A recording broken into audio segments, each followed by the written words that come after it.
Con la aprobación del Presupuesto General del Estado 2020 y con el inicio de actividades, el gobierno asume el reto principal de utilizar los fondos aprobados con efectividad y transparencia. Además, se ha insistido que para activar la economía será necesario atraer inversión extranjera. Pero ¿cómo se logra y cuáles son los términos del beneficio nacional?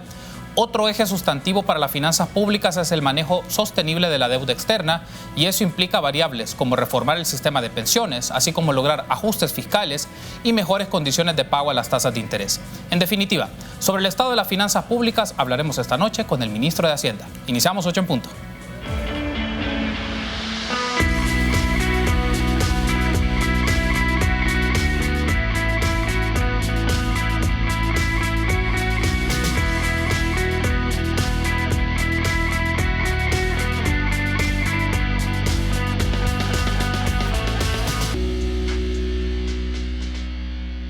Muy buenas noches, qué gusto que nos acompañen en una nueva emisión de 8 en punto. Les saluda Carlos Monterrosa. Lunes 13 de enero del año 2020. Vamos a hablar un poco de la ejecución presupuestaria, finanzas públicas y otros temas importantes que tienen que ver con el erario público. Y es un gusto para mí recibir en este set a Nelson Fuentes, ministro de Hacienda. Buenas noches, ministro, bienvenido a 8 en punto. Qué gusto que nos acompañen en este programa. Buenas noches, Carlos. Buenas noches a todas las personas que nos acompañan a esta hora de la cena. Pues bendiciones a todos en sus casas. Gracias a usted por tomar la invitación. Tenemos varios temas que desarrollar y uno del cual quiero centrarme unos minutos es sobre la reunión que tuvo usted esta tarde con los diputados y diputadas de la Asamblea Legislativa de la Comisión de Hacienda para exponer el préstamo por $109 millones del BESIE para la fase 3 del Plan Control Territorial. Le consulto, ministro, para efectos más de carácter general, ha mencionado que son 4 componentes de ejecución. Estos 4 componentes, ¿cómo se distribuyen a nivel económico? Efectivamente, Carlos, este préstamo es parte de la estrategia Plan de Control Territorial. Creo que vale la pena poner de antecedente que ya, digamos, en estos meses que han pasado, ha habido una disminución importante en el tema de homicidios y la delincuencia y la violencia en El Salvador ha disminuido mucho. Y efectivamente hubo una etapa, digamos, de mejorar a la institución de la PNC y la Fuerza Armada. Hubo una segunda fase que todavía está para ratificación en la Asamblea, que es la fase 2, que es el que tiene que ver con tejido social, y esta fase 3 que comprende el tema de modernización e innovación de la policía y el Ministerio de Defensa. Eso es 109 millones, es un préstamo del BESIE que se ha presentado a la Asamblea. Hoy fuimos por la tarde a presentarlo con la comisionada. Hemos hablado de este préstamo, de la importancia de renovar, de aumentar la tecnología. Tiene 4 componentes. El primero es un tema de movilidad estratégica que tiene 46.9 millones. Este componente es importante porque le da, digamos, las herramientas de equipo al personal. Están 25.9 millones de equipo de infraestructura y videovigilancia, ya vamos a decir, digamos, el detalle de cada uno de estos. 15.5 millones de modernización hospitalaria, que tiene que ver con modernizar todas las clínicas a las cuales asisten personal de la Policía Nacional Civil, y modernizar los 2 hospitales militares, tanto el central como el de San Miguel. Y hay 17.4 millones para equipo táctico, y luego hay un componente de administración de 3.3 millones. En total, digamos, de los 109 millones, en esos 4 componentes se está distribuyendo. Creemos que es importante cada uno de ellos, es decir, si nosotros le incorporamos un sistema de videovigilancia a aquellas áreas de altos niveles de violencia, aquellas calles, carreteras donde normalmente circulan o se dan hechos delictivos, pues seguramente vamos a seguir corrigiendo el problema de seguridad que hay en El Salvador, así como brindar a los equipos necesarios para que esto pueda dar mejores frutos en materia de seguridad para el país. Ministro, ¿cómo se estableció la definición ya por rubros específicos de estos montos? ¿Por qué a movilidad estratégica 46 millones? Sí. ¿Por qué infraestructura 25? ¿Qué criterios definieron estos montos? Bueno, hubo una comisión de trabajo en materia de seguridad donde estuvo Casa Presidencial, estuvo el Ministerio de Defensa, estuvo la Policía Nacional Civil y estuvo el Ministerio de Hacienda. El equipo, digamos, conformado desarrolló cuáles eran las necesidades en materia tecnológica y cuáles eran los sitios en los cuales se podía considerar estratégico tener algunos aparatos o qué tipo de necesidades había, como ambulancias, se habla de un buque que se necesita para revisión en temas navales. Y creo yo que este equipo, digamos, que se conformó para revisar, digamos, qué era el déficit en materia de innovación en seguridad, pues el que tomó las decisiones de decir, bueno, consideramos que tantas cámaras, que tanto equipo GPS, tantos drones, etcétera, para poder reforzar el sistema de seguridad. Así también el componente de equipo médico, se habló, digamos, con los hospitales y se revisaron las distintas clínicas de la Policía Nacional Civil y se revisa cuál es el déficit, qué es lo que no tiene. Realmente se encuentra una propuesta muy buena, es un plan de modernización e innovación para el sistema de seguridad pública, que es un combate frontal en materia de tecnología hacia la delincuencia y los hechos delictivos. Básicamente, por lo que me explica, por el hecho de tener este tipo de tecnología, significa tener un espacio o una zona o un lugar en el cual va a ser un centro de monitoreo, por lo que esto implica para llevarle el seguimiento a todo este trabajo. Carlos, hay varios centros de monitoreo.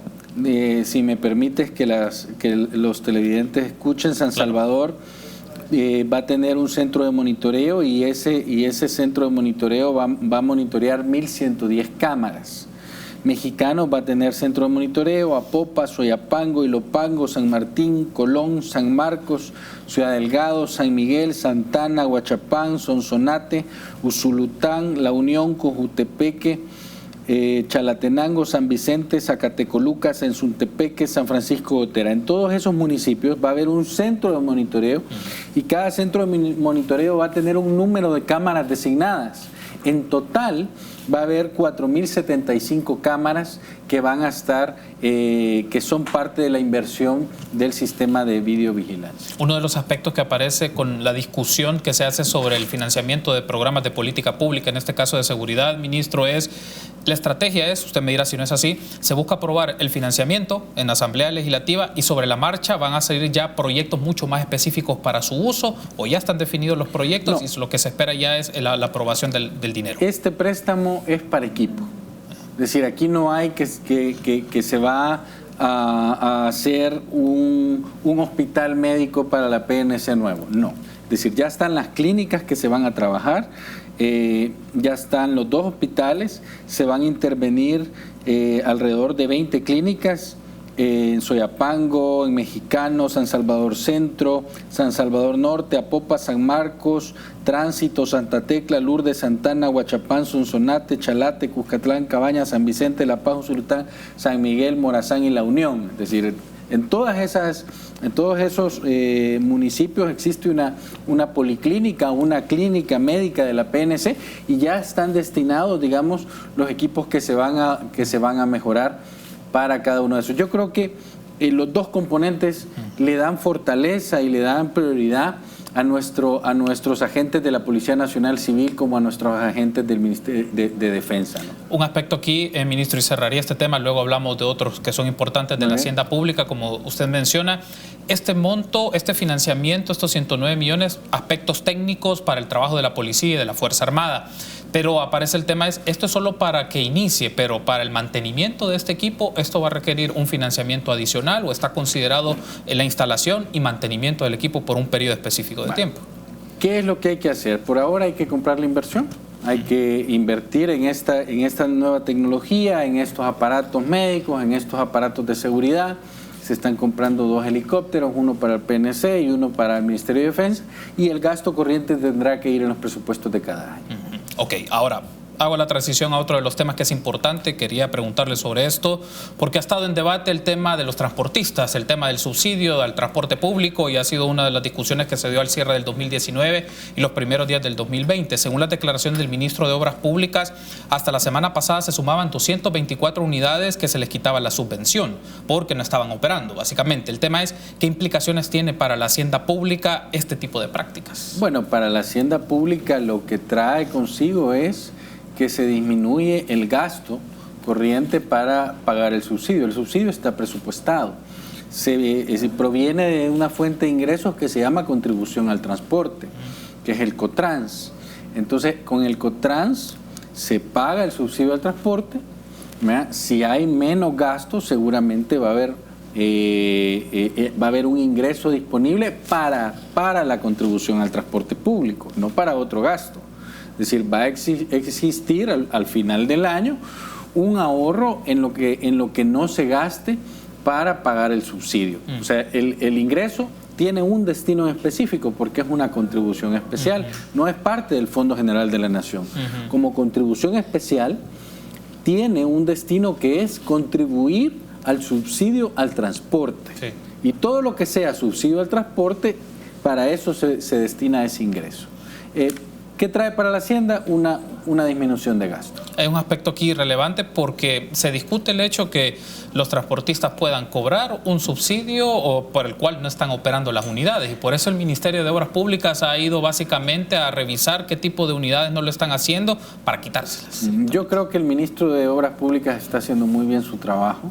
Creo que el hecho de fiscalizar si el gasto que está desarrollando el Estado, los ingresos que la población transmite al Fondo General, se están utilizando de la mejor manera. Entonces yo creo que el hecho de haber fiscalizado si efectivamente esas rutas de transporte están a disposición del público, a disposición como servicio público de pasajeros para los salvadoreños, pues es un excelente trabajo. ¿El Ministerio de Hacienda hace algún tipo de auditoría sobre estos fondos? Porque se le han erogado en los últimos años 35 o 40 millones aproximadamente al sector transporte. ¿Hacen auditoría de cómo usan este dinero? No, nosotros no tenemos competencia en tema de Contraloría de Gastos. Nosotros tenemos una disposición en Hacienda que nuestra competencia es los fondos que son requeridos por las distintas carteras del Estado, nosotros los transmitimos para lo que está aprobado en el presupuesto general del Estado. Una vez que el gasto esté erogado, entonces es la Corte de Cuentas quien tiene que velar porque esos recursos se fiscalicen de la mejor manera y que se hayan gastado como el presupuesto decía que se habían gastado. Muy bien, tengo que hacer una pausa. Al regresar seguimos abordando temas de la hacienda pública. Volvemos.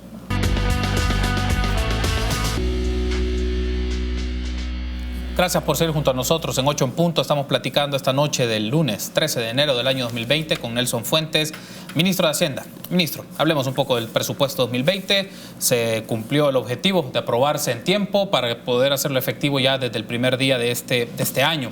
Pero hay algo que me llama mucho la atención ya de la aprobación presupuestaria. Se aprueba el presupuesto, pero en este proceso de negociaciones se acordó realizar transferencias de proyectos de inversión, 13.3 millones de dólares a diferentes municipios que aparecen como obras y actividades, según el dictamen que hizo público la Comisión de Hacienda particularmente. La pregunta es, ¿esto fue una solicitud del Partido Arena para brindar sus votos? No, realmente no. Si la historia nos lo dice, encontraremos en todas las aprobaciones legislativas, en los presupuestos, proyectos que piden los distintos municipios. Normalmente yo recibo antes de fin de año, recibo alrededor quizás de unos 50 recomendables, Carlos. Y dentro de esos 50 recomendables, probablemente vamos a encontrar proyectos en una gran cantidad. Vamos a encontrar apoyo a muchas fundaciones o asociaciones que velan por el tema de salud y la educación. Y siempre son parte de la discusión. Siempre las distintas fracciones velan porque esos recursos a instituciones benéficas, el Padre Rupe, los Boy Scouts, proyectos por un puente, una calle, logren entrar a los presupuestos. Y yo creo que es válido porque es mucho más transparente, es mucho más sano, son proyectos que están dirigidos en el presupuesto, tiene un gasto institucional, y son parte, digamos, de las cosas que salen siempre al final en un presupuesto. Le hacía esta consulta porque de la variedad, ciertamente, como usted menciona, son para distintos municipios, distintos tipos de obras. Hay dos que me llaman la atención. Una que dice reparación de una iglesia católica parroquial, Santa Catarina Zulután, por $50,000. Y la otra, un programa denominado Pequeñas y Grandes Obras Públicas o Sociales por el Departamento de Santa Ana y San Salvador, de los cuales serán $600,000, lo ejecutado mediante un convenio por los beneficiarios. Obviamente ahí no está todo el detalle, pero suena muy genéricos, pero me llama la atención es para una reparación de una iglesia, que eso es un monto que puede abordarlo la propia iglesia, ¿o no? Probablemente no, Carlos. Si lo está solicitando, digamos, una fracción o un grupo, digamos, normalmente los recomendables no van por una fracción política, sino que los recomendables los votan en el Pleno por varias fracciones políticas. Entonces, lo que se hace es, se les dice, bueno, si ustedes consideran que esto es una necesidad, digamos, porque el municipio y las distintas fracciones consideran que este gasto es necesario, pues nosotros también tenemos que tener cierta flexibilidad. No era parte de los planes originales, entiendo, del Ministerio de Hacienda. Vuelvo y te repito, esto es parte de los recomendables que sí mandan las fracciones. Ok, ahora hay un asunto también llamativo con el tema del presupuesto, y quiero pedir a la producción nos puede poner un full pantalla de la tabla de aumentos y disminuciones del presupuesto 2020 correspondiente al año 2019. Y eso nos puede permitir para ilustrar y tener la reacción del ministro de Hacienda al respecto. Pues bien, los aumentos aparecen en la cartera de defensa, seguridad, la fiscalía, por ejemplo, el PGR, y ahí. Esto lo hemos tomado del diario El Mundo, una publicación de este día. Llama la atención, ministro, ¿por qué se definió que las instancias vinculadas a seguridad resultaran con aumentos importantes, pero también otros, como ya va a aparecer ahí, como el Ministerio de Economía y Medio Ambiente, pues tuvieron disminuciones significativas respecto a su presupuesto 2019? No sé si nos podemos poner el de las disminuciones, adelantarlo para las disminuciones, y pues ahí está, excelente, gracias. Entonces ahí nos aparece el contraste entre aumentos y disminuciones. ¿Por qué más fondos al Gabinete de Seguridad y por qué menos a Economía y a Ambiente? Muy sencillo, Carlos. Todos los años, sin excepción, históricamente, el presupuesto público se aprueba o se había aprobado con mayoría simple. Es decir, que se solicitaba sin financiamiento, sin necesidad de emitir deuda pública. Y no era que no era necesario emitir deuda pública, porque después venían las solicitudes de bonos para pagar deuda de pensiones, para pagar bonos que había que redimir. Entonces siempre había necesidad de aprobar el presupuesto con deuda pública, pero como una forma de evitar la mayoría calificada, se aprobaban con mayoría simple. Entonces, y es un mecanismo histórico. Entonces, ¿qué pasa? Todos los años había que ir a la Asamblea 6, 7 veces a solicitar recursos a la Asamblea para que se aumentara el presupuesto de seguridad, para que se aumentara el presupuesto de defensa, para que se aumentara el presupuesto de educación, para que se aumentara el presupuesto de salud. Y entonces había que hacer una cantidad de reformas presupuestarias para poder equilibrar el presupuesto al cierre del ejercicio. Entonces nosotros le dijimos a las distintas fracciones políticas, a los organismos internacionales y a las calificadoras de riesgo, que si me das la palabra sobre este tema también quisiera dar un comentario al final. Claro. Que es importante llevar el presupuesto completo desde el principio, Carlos. ¿Por qué? Porque eso va a evitar estar desgastándose, ir a la Asamblea, y no es que a mí me gusta el diálogo con la Asamblea, pero desgastar, ir a requerir aprobaciones legislativas que son innecesarias si tenés la capacidad de presentar un presupuesto completo, de presentar un presupuesto con la necesidad real de gastos en materia de educación, salud, seguridad, defensa. Eso fue lo que hicimos. En vez de ir 6 veces a la Asamblea a solicitar incremento para la alimentación de la policía, para solicitar incremento para el salario de defensa, tratamos de incorporarlo todo desde el principio. Y entonces por eso es que se ve el incremento en Defensa Nacional de 145.2 a 220. Hay un incremento de más o menos 75 millones. Y en seguridad pública de 426 a 554, donde está aumentando 128 millones. Eso nos va a evitar el ir recurrentemente a buscar mecanismos de refuerzo presupuestario. Ahora bien, ¿por qué disminuye el ramo de economía? Muy sencillo, porque responde a una disminución de 9 millones que tenía en exceso el subsidio al gas licuado. O sea, estaba sobreestimado. ¿Por qué? Porque considerábamos que iba a haber un alza en el precio de petróleo y al final del año no era necesario que llevara esos 9 millones. Es decir, ¿por qué? Porque llevaba contemplado incluso un déficit de 2018, ni siquiera 2019, por eso se necesitaban recursos adicionales. En el 2020 no. En el 2020 va el ejercicio fiscal de enero a diciembre totalmente completo, totalmente financiado y no se van a requerir, a menos que tuviéramos una crisis económica, que el precio del petróleo se fuera para arriba, entonces seguramente tuviéramos un problema, pero no estamos vislumbrando que vaya a haber un incremento sustantivo en el barril del petróleo. Y en el caso de medio ambiente en particular, ellos tenían una inversión específica en el observatorio ambiental. La inversión, el proyecto de inversión se termina. Y cuando se terminan los proyectos de inversión, eso no son parte del presupuesto de cada cartera, sino que regresa al fundamento de que primero se presupuesta el gasto corriente y después se presupuestan los proyectos de inversión de cada cartera. Por eso disminuye el Ministerio de Medio Ambiente. Pero adicionalmente, sí le incluimos, digamos, medio millón para funcionamiento. ¿Por qué? Porque ellos invirtieron en el observatorio ambiental, pero ahora necesitaban recursos para lo que me preguntabas al inicio, ¿cómo van a hacer para sostener la inversión que han hecho? Y te respondí, se necesita gasto corriente en cada ejercicio presupuestario.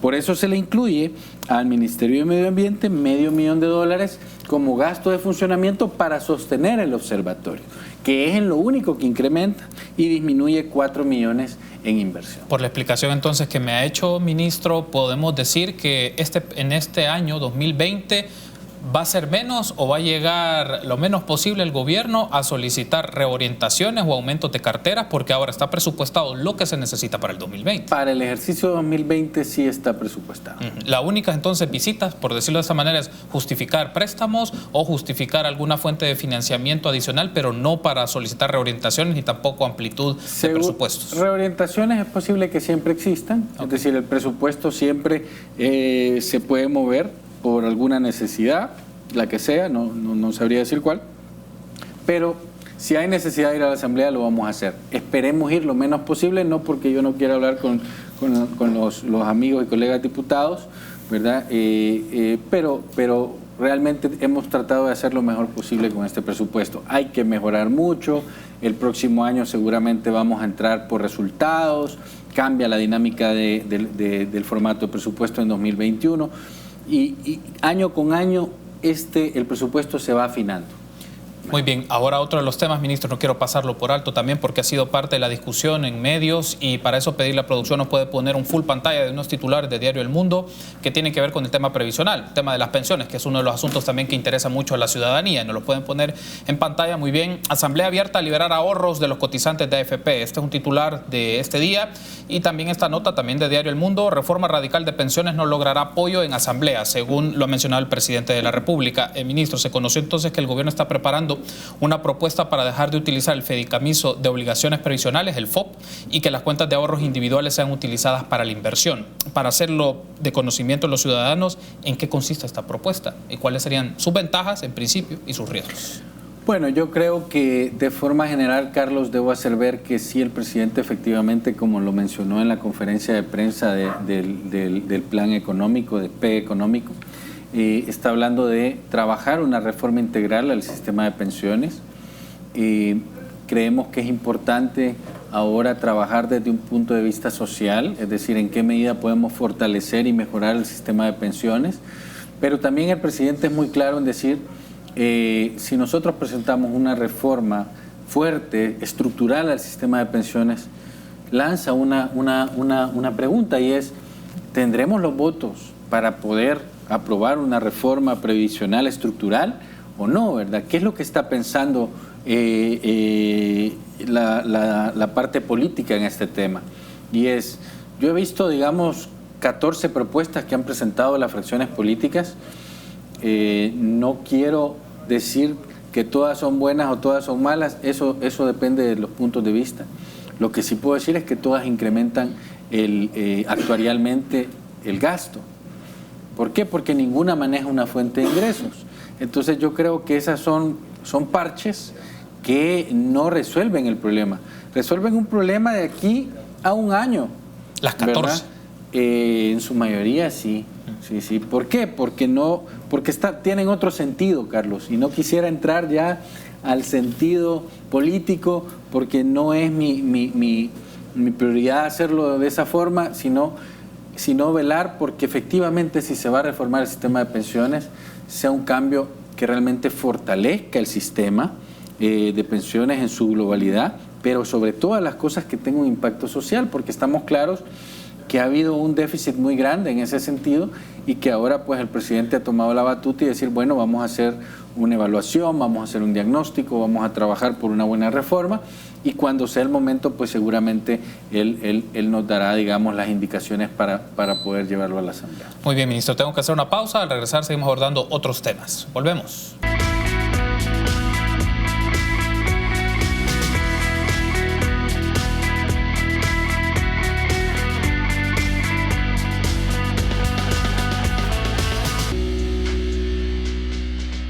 Recuerde que usted puede interactuar con nosotros a través de las redes sociales o las plataformas digitales, como va a ver en este momento en pantalla. En Twitter lo puede hacer como @8enpunto, en Facebook lo puede hacer como 8 en punto, o también las personas que nos sintonizan a través del www.canal33.tv. Seguimos entonces platicando esta noche con el ministro de Hacienda, Nelson Fuentes. Ministro, otro de los temas, no quiero pasar por alto porque también es algo emergente y requiere la valoración desde el aspecto de las finanzas públicas. El presupuesto para las elecciones 2021. Se necesita una aprobación, entiendo, con cierta temporalidad. ¿En qué condiciones se encuentra? Porque parte un poco de la propuesta del Ministerio de Hacienda según los techos y las finanzas, pero se debe aprobar con alguna agilidad en la Asamblea. Bueno, este es un tema que sin duda alguna le interesa mucho a la población salvadoreña, a las personas que están fuera del país. Es un tema que le interesa mucho también a los distintos partidos políticos. Mañana hay una reunión, nos ha convocado la Asamblea Legislativa, la Comisión de Reformas, para que asistamos, digamos, a un taller amplio donde se discuta este tema. El tribunal me presentó una carta donde me estaba solicitando 56 millones de dólares para el presupuesto de las elecciones de 2021. En ese presupuesto no incluye el programa informático ni la tecnología para voto en el exterior, porque efectivamente no hay legislación sobre esto y entiendo que el tema de mañana en la Asamblea es ese, ¿no? Es un presupuesto alto. Es decir, se habla de que el voto en el exterior puede costar 15, 20 millones de dólares adicionales. A los 56. A los 56. Okay. Entonces, ¿qué pasa? Se convierte en un presupuesto pues, de 76 millones de dólares, único en su historia, ¿no? Entonces, hay una apuesta, digamos, del gobierno de apoyar al tribunal en la medida que sea posible. Pero sí, digamos, nosotros vamos a hacer una revisión. Como he dicho, nos mandaron una carta y le solicitamos nosotros al tribunal que nos diera, digamos, el plan general de elecciones, ¿verdad? Entonces, también hay que recordar una cosa que es importante, Carlos, y es que el presupuesto de las elecciones se divide en dos. Por eso se llama presupuesto extraordinario, porque comprende dos ejercicios fiscales. En este caso va a comprender el ejercicio 2020 y el ejercicio 2021. Entonces, ese presupuesto, al final, después de todo el análisis, el detalle, la revisión con los equipos técnicos del Tribunal Supremo Electoral, pues seguramente vamos a llegar a un monto, ¿no?, de lo que consideramos que son los precios de la tecnología, los precios de los viáticos que hay que pagar, de la imprenta, etcétera, ¿verdad?, de todo lo que se requiera. vamos a llegar a un número. Ese número lo vamos a tener que dividir según la planificación o el plan de trabajo de ese presupuesto en 2 años. Es decir, si al final de esos 70, estamos hablando hipotéticamente de 70, porque lo oficial por el tribunal son 56 millones.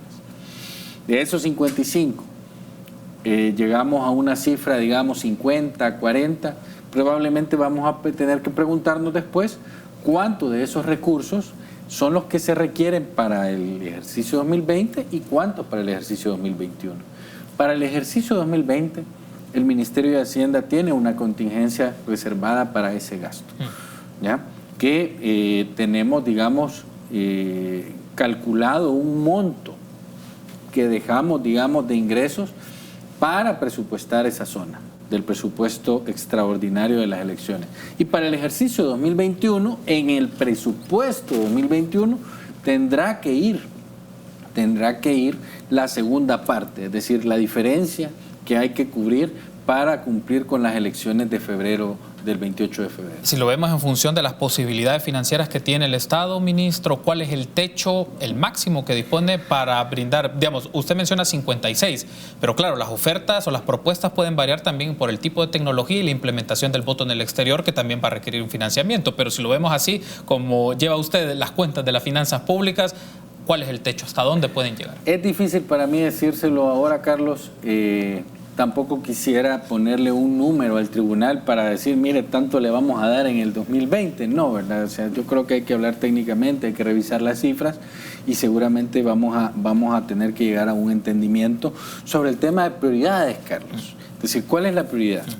La prioridad es prepararse para cumplir con todos los requisitos legales y técnicos de las elecciones de febrero 28 de 2021, o adicionar a eso, digamos, todo el tema de la tecnología en votos en el exterior o la tecnología de utilización en mesa. ¿Cuál es la prioridad para este sistema electoral o para estas elecciones de 2021? Todo eso hay que discutirlo y depende de eso, de la estrategia, de la visión que se quiera tener sobre las elecciones de 2021, así también nosotros vamos a trabajar un presupuesto. Lo simplifico de esta manera, ministro, usted dirá si es simplificado demasiado, pero es sin tener las reformas legales para el voto en el exterior ni el uso de la tecnología, obviamente no existirían los fondos para eso. No, realmente no, Carlos, porque si la Asamblea aprueba las reformas de voto en el exterior, entonces es prioridad también en el presupuesto. Ya. Y vamos a tener que encontrar los recursos que ya no van a ser 50, probablemente van a ser 60, no sabemos el número, pero de esos 60 vamos a tener que decir, mire, ¿cuánto vale la tecnología de voto en el exterior? Y entonces va a venir una empresa y va a decir, mire, esa tecnología vale 10 millones. Y entonces yo le voy a decir al tribunal, hágalo en 2 pagos. Hágalo en 2 pagos. Pague la mitad, el 50% ahorita cuando traiga la tecnología a la empresa y la otra mitad la paga en el presupuesto 2021 contra finalización de las elecciones, porque además hay que garantizar que esa tecnología sea buena. Y debe tener ciertas garantías. Entonces, yo creo que hay modalidades, Carlos, para poder estructurar y planificar estructuralmente el presupuesto. Mañana entonces es un día clave para esto. Mañana será importante y nosotros estamos con toda la disposición de apoyar. Muy bien, hago la transición a otro de los temas, ministro, porque luego de la aprobación presupuestaria en esta lógica de las finanzas públicas viene el tema de la calificación de riesgo de país. Entiendo que también usted había tenido unas reuniones para un poco sobre este tema, pero ¿ha habido alguna variación respecto a las agencias calificadoras tras la aprobación del presupuesto y este proceso que se tiene de las finanzas? Te agradezco mucho la pregunta, Carlos. Creo que es importante. Nosotros creemos que el país está cambiando, ha mejorado, digamos, el tema de la seguridad. El plan despegue económico está hablando de nuevas tecnologías, nuevos mercados, nuevas industrias.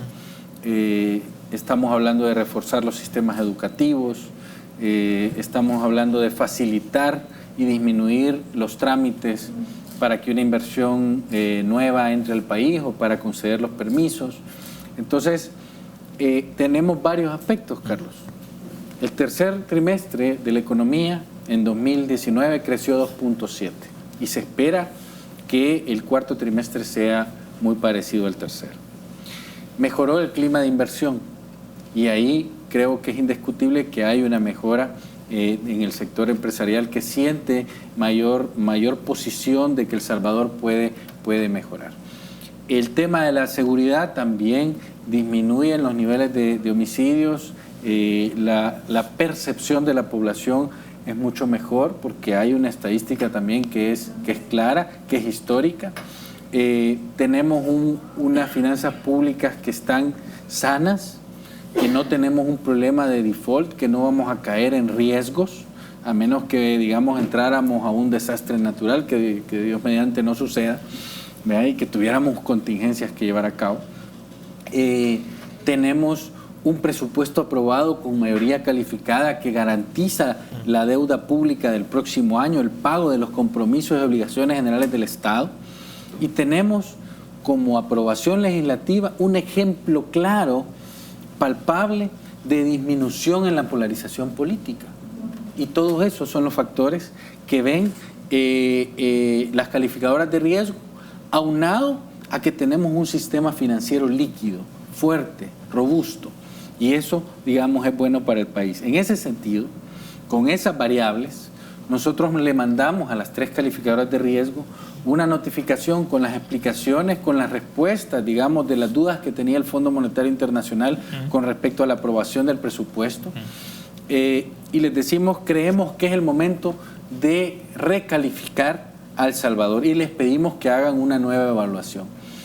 Esta misma semana nosotros estamos esperando respuesta ya de una calificadora de riesgo donde está haciendo su análisis y las otras dos están por venir en las próximas semanas. Es decir, de aquí a mitad de marzo, digamos, probablemente tengamos una reevaluación de las tres calificadoras donde nosotros estamos con la expectativa de que podamos cambiar la perspectiva de país. Es decir, primero, las modificaciones de las calificadoras de riesgo comienzan con que tenemos una calificación y esa calificación está acompañada de una perspectiva. Entonces, por ejemplo, estamos en B-. Ahora, la calificación es B, pero la perspectiva es menos. Eso implica que todavía había dudas de qué pasaba en El Salvador. Ahora probablemente esperamos que esa calificación cambie su perspectiva. B, estable. B, más. Una vez que cambia la perspectiva, entonces podemos optar al cambio de calificación y entramos a W. Es todo un proceso que lo que buscamos es decirle a la comunidad internacional y a la comunidad salvadoreña que este país quiere invertir y quiere crecimiento sobre todas las cosas, pero un crecimiento que sea palpable para la población. Tengo que hacer la pausa, ministro. Al regresar en el último bloque hablemos del tema de inversión, particularmente, que es uno de los ejes relevantes, pero también cómo se lleva el tema del cumplimiento de la ley de responsabilidad fiscal, el plan antievasión, entre otros temas. Volvemos.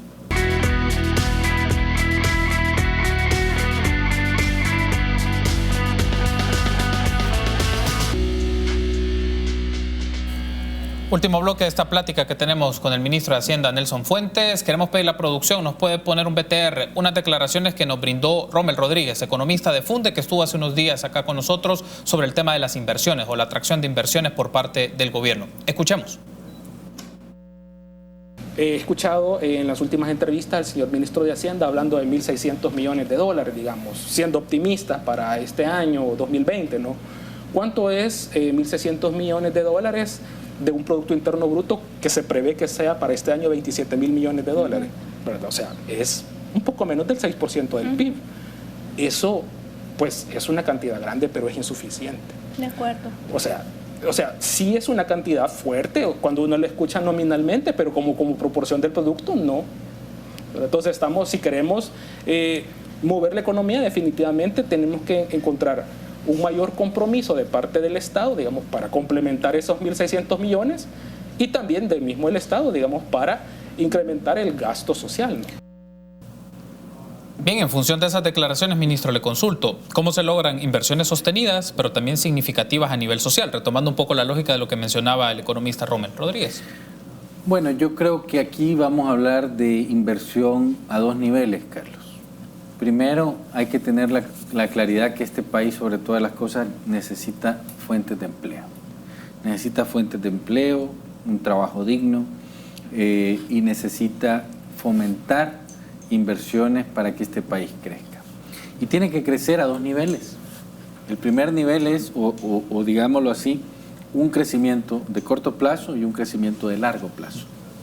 El crecimiento de corto plazo probablemente sean infraestructura, construcción, centros comerciales, viviendas, pero también hay un crecimiento que tiene que ver con energía, con fuentes de empleo en materia de turismo, probablemente haya alguna industria que quiera desarrollarse en El Salvador, y esos son, digamos, los 1.700 millones que están programados por el inversionista, no por el gobierno, por el inversionista, ejecutar en este ejercicio fiscal 2020. Entonces, creo que una cosa es la inversión en materia económica y otra es la inversión en materia de desarrollo en salud y educación, por ejemplo. Si yo quiero inversión que me genera crecimiento de largo plazo, seguramente el Estado va a tener que invertir y posicionarse en cambiar el sistema educativo, en cambiar el sistema de salud pública y en el ínterin encontrar fuentes de empleo con industrias nuevas. Y eso es lo que nosotros estamos buscando. Entonces, después Rommel habla de ¿qué es ese espacio en la economía, digamos, de esos 1.700 millones? Pues es importante porque si el país invirtiera entre 600 a 800 millones de dólares por año, eso es un punto de PIB.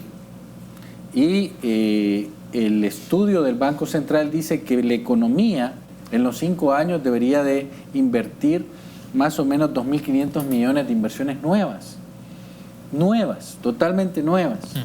Si para el próximo año estamos hablando de 1.700, ojalá se dé así, ojalá seamos positivos y que se dé así. Yo, de cara a las finanzas públicas, estoy previendo que se den entre 400 a 600 millones de esa inversión nueva, pero ojalá se den los 1.700 millones y ojalá se den los 3.000, 4.000 millones que se están considerando en el quinquenio. Te voy a dar un ejemplo. República Dominicana tiene un programa de inversiones nuevas de más o menos 2.000 millones por año. 2.000 millones de inversiones nuevas en República Dominicana. Y con esos 2.000 millones de inversiones nuevas y la generación multiplicadora en la economía, está creciendo 6%. Y se fue a las economías que crecen más alto en Centroamérica, incluyendo Panamá y República Dominicana. Entonces, si nosotros, que crecemos al 2,5, estamos previendo que podemos crecer un poco más, 2,7, 2,8, que el promedio queremos que llegar al final de la administración con 3,5, ¿ya? Con eso que crezcamos, este país es totalmente sostenible. Hay que tener la garra, el empuje de meter inversión a este país. ¿Por qué? Porque eso nos va a dar la fuente de empleo, le va a dar sostenibilidad a la deuda pública, va a disminuir el déficit fiscal, va a mejorar el sistema de pensiones, va a dar crecimiento. Entonces yo creo que es valedero pensar que los inversionistas deben apostarle a eso. Me dice inversión programada. No significa que inversión programada es que se va a ejecutar en el transcurso del año. Es la inversión programada para el ejercicio 2020 por el inversionista. Por el inversionista. ¿Qué garantías tenemos de que el inversionista va a cumplir esa programación? Pues realmente la garantía es que ellos tenían problemas de permisos, ellos tenían problemas de tramitología. Y hay una mesa de tramitología resolviendo los problemas que tengan los inversionistas. Y la Secretaría de Inversión y Comercio le está dando seguimiento continuo a que esa inversión siga adelante y ayudarle al inversionista privado para que no detenga su programa de inversión. Otro de los temas, ministro, que es importante también llevarle seguimiento es el plan gubernamental respecto a la banca multilateral, Banco Mundial, BID, entre otros, porque definen su plan país. Entonces, un nuevo gobierno, un nuevo plan país. En este caso, ¿se han definido ya líneas de crédito, áreas de inversión del Banco Mundial y del BID? Bueno, efectivamente hay algunos temas que son importantes, como los que te mencioné hace 2 minutos, en el sentido de educación y salud son prioridad, turismo es prioridad, agua es prioridad, energía es prioridad, y esos son los temas que estamos trabajando y revisando, digamos, con los organismos multilaterales. Está en nuestro plan de inversiones de mediano plazo, está en nuestro documento de marco fiscal de mediano y largo plazo que presentamos a la Asamblea y en la estrategia de inversión pública de mediano plazo que presentamos al cierre del fin de año a la Comisión de Hacienda. Muy bien, otro de los temas es el plan antievasión. Un aspecto que es relevante en función de métricas o de indicadores es el tema de la tasa de evasión. El Ministerio de Hacienda hasta el momento, ¿a cuánto estima o cuánto es el dato que se dispone de la tasa de evasión fiscal en este país? Bueno, la tasa de evasión es una tasa teórica. Debo tratar de ejemplificarlo lo más sencillo posible. Nosotros en El Salvador recaudamos un monto de IVA. Te voy a poner un ejemplo, recaudamos 2.000 millones de IVA. ¿Ya? De esos 2.000 millones es lo que se recauda realmente. Lo que todos contribuimos para que eso suceda, para pagar el IVA. Pero el Banco Central, a través de la matriz insumo-producto, define y dice, no, hay una tasa real, hay una tasa teórica. Y la tasa teórica le da 4.000 millones, ya no le da 2.000, 3.000 millones, para ponerlo de esta manera. Entonces, la tasa real entre la tasa teórica le da un 28% de evasión en IVA teórico. Es decir, la teoría dice que en base a los números de la economía debería existir 28% más de ingresos por recaudación de IVA. Entonces, año con año nosotros medimos en base a los datos del Banco Central esa comparación. ¿Nosotros qué estamos haciendo? Nosotros estamos este año desarrollando más o menos 7 proyectos para poder recaudar más. Facturación electrónica, trazabilidad fiscal, el software para medianos y pequeños, el plan de evasión, antievasión, de tal manera que podamos generar mayores ingresos y alcanzar la meta del presupuesto. Adicionalmente, la Asamblea aprobó esta ley de facilitación y cumplimiento voluntario y le estamos diciendo a los contribuyentes, mire, venga y solvente su problema, acérquese y pague sus impuestos. Ministro, tengo que aprovechar, me restan 2 minutos únicamente para pasar las preguntas o comentarios que hemos tenido a través de las redes sociales y que eso también permita tener una interacción en función de alguna pregunta o comentario que surjan. Bien, Ivonne, me gusta mucho ver cómo el ministro de Hacienda está apropiado de su rol con toda la energía y lucidez que eso amerita. Gracias, señor ministro, y por su gestión transparente y férrea depende mucho el éxito de este gabinete. Otro comentario, ¿y de qué sirve si no hay capacidad policíaca para detener el delito? Las cámaras no hacen milagros, parece ser que la palabra que quiere decir, es en función al primer comentario. Señor ministro, trabajó en el proyecto de reforma de pensiones aprobado en el 2017 con menoscabo para los futuros pensionados del país, pregunta Gerson, es por una duda que tengo. Tenemos otro comentario, Joaquín. Ante un comentario que usted nos brindó, en 2019 mejoró el clima de inversiones. La pregunta de Joaquín es, ¿en qué sector? ¿Cuáles son los indicadores que se basa para eso? ¿De dónde se podría corroborar la información? Está interesante y qué bueno, pero creo que podría ser más específico. ¿Acaso fue la pesca, la agricultura, los call centers, la construcción? Incluso para quienes buscan trabajo es interesante. ¿Tenemos otro comentario o este es el último comentario? Este es el último comentario. Perfecto. Bueno, ministro, para que pueda reaccionar. Bueno, en el tema de las cámaras, como hablamos al principio, sí hay centros de monitoreo que van a estar, digamos, trabajando el equipo de 911 en todos estos centros de monitoreo, vigilando todas las cámaras para que esto pueda brindar un mejor servicio de seguridad a la población. En el tema de pensiones hay que ser claros, esta era una reforma que necesitaba el sistema financiero público para poder mantener el sistema de pensiones, de lo contrario hubiera quebrado, ya no hubiera sistema de pensiones, hubiera quebrado en el 2017 y efectivamente fue negativo para las pensiones de la población. Y tercero, en el informe del tercer trimestre del Banco Central de Reserva, que está disponible en el Banco Central, se puede ver el crecimiento de 2.7% que creció la economía en ese tercer trimestre, y que estamos viendo los efectos en los inversionistas privados. Con gusto también puedo solicitarlo al Banco Central para que lo suban también en la página del Ministerio de Hacienda. Ministro, quiero darle las gracias por habernos acompañado. Espero que nos volvamos a encontrar y llevarle un repaso al estado de la hacienda pública y de las finanzas públicas. Gracias por haber estado con nosotros. Gracias, Carlos. Gracias a todas las personas que tienen siempre la amabilidad de estar acompañando. Y a ustedes, amigos, gracias por habernos acompañado. Será hasta mañana, 8 en punto. Buenas noches.